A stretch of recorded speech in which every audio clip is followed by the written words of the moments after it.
How to earn certificate in the Encode app. If you have been using or learning something in the Encode app and wondering on how to earn a certificate on it, don't worry. In this video, I will show you how to do it. So let's get started. First of all, open the Encode application. Just like this. After opening the app, you will find something like this on your home page. Now to earn a certificate in Encode, you need to complete a course first. You need to finish a full course within the app, and only by completing a course you will get the access to the certificate. And after completing your course, simply navigate to the course summary or your profile to find the option to download or view your certificate. And after that, simply download the certificate to your device or share it directly to showcase your achievement.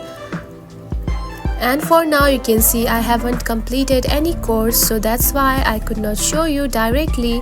So these are the steps you can simply do to earn a certificate. And that's it. This is how you can get certificate in the Encode application. If you found this video helpful, don't forget to like and subscribe for more tips. Thanks for watching.